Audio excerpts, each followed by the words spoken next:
actual format for these is the part of our edgeables range, and if you're not familiar with that, I will go through it when we actually look at the die. Okay, so there are 6 new designs in here, and I'm going to show these to Jacob so that we can get a nice close-up. So the first one is butterfly lace, and there's an example on the front of there. So these work on the edge of your cards, which is where that name Edgeables comes from. So that's the first one. The second one is Edwardian Rose, and absolutely beautiful. I'm going to show you some samples made with these in a second, and we'll have a go at popping one through the Gemini as well. We've got Heartfelt Wishes. So again, you can choose which edge. You know, it could be the top edge of your card, it could be side, you can cut them diagonally. We've got Ornate Henna. All right, so that again, beautiful design on there. We've got Traditional Lace. So again, just the sample on there, it's been used on both sides to create a decorative edge there. And then the 6th one is Venetian Scrolls. So a set of 6 going on there that will be available. They're going to be launched on the 23rd of March at Create and Craft. All right, so not available to buy today. We're just showing you a sneaky peek of what's coming up. So let's have a little look then. I'm going to take the butterfly lace one out of the packet, and on here it says they are 5.8, which is just over 5, a smidge over 5 3/4 inches by 2 inches. So again, they come to you in this lovely reusable cardboard packaging now. That's what the die looks like. Beautiful, aren't they? And if we can get in really close there, you can see, if I use my pokey tool here, starting here, we'll follow it all the way around the edge, and there is a cutting edge on your die that cuts out all this detail all the way around, but it stops when it gets to the other side. So if you can get looking here at the bottom, there is no cutting edge along the bottom, so that means that this is going to stay attached to your card. So if you've not seen this sort of concept before, let's have a little play and see what happens. So all I've done, again, I've gone for that white stamping card because it's on the show, and I've literally just halved a piece of A4 very quickly while our Joe was doing his bit, and I've scored it down the centre at 4 1/8, all right, and I'm actually going to pop this on the top here. So I'm going to use that score line as an edge, and I'm going to tape it onto here. So we just want some repositionable tape because I don't want this to move now. Okay, so I'm just going to turn it so that I can see where I'm working from here. So again, just line it up on the edge there, and then I'm going to tape it down just gently so that we don't want it to wriggle out of place. And because this is so detailed, my producer just went, wow, they are ornate, aren't they? And for that reason, I'm going to bring in my metal plate for the Gemini as well, because it just gives that extra crunch factor. So if you're using the metal plate, we're going to pop a clear cutting plate down first, then we're going to pop the metal one on, and I want this to cut against the metal, okay? And you get a really nice crisp cut, and then just treat it like any other die. Then we're going to pop the shims in, and then we're going to pop our top plate. And again, you'll see me keep spinning these over, good housekeeping to keep rotating them. And then I'm going to pop it through, and we will have a look. So through the Gemini Junior there. So the width of those is just nice to fit through that smaller size machine. Having said that, they will go through your large Gemini, and they will fit through, they will work with other machines. It doesn't have to be a Gemini.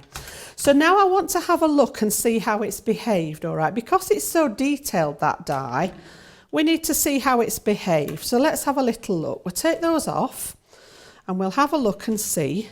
And if we can just pick up there in the centre, there's just a little tiny bit here in the middle bit where it's not quite gone through on the first pass. So what I'm going to do is I'm going to remove my metal shim. I'm going to turn this face up, and just excuse me while I pop downstairs, and I'm going to bring out my embossing mat. Okay, so that goes over the top.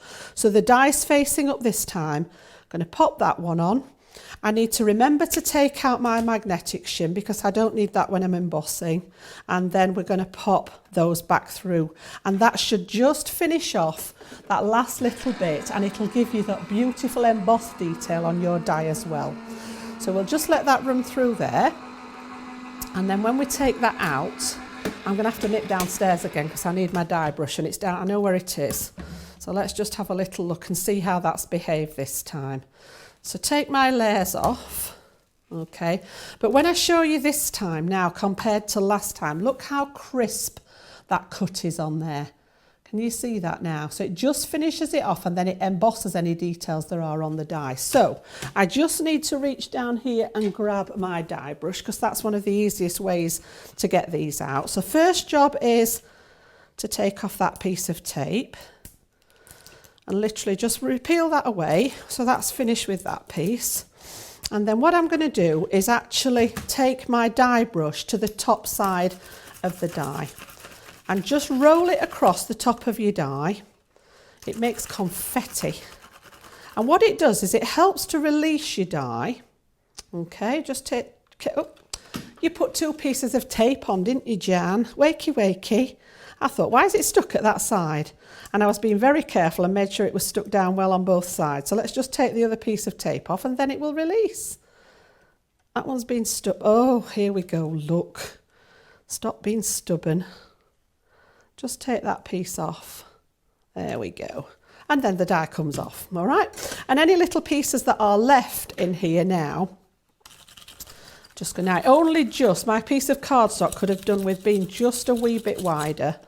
Okay, but when we take all those extra pieces out and just pop those ones out of the middle there, they're all there.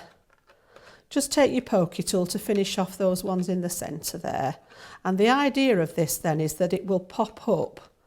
And as I say, my card could have just been done with a little bit wider, but the idea is that this will stand up and pop up off the edge of your card there. So maybe just a wee bit wider. As I say, I just guessed and cut it in half. Now they all work the same.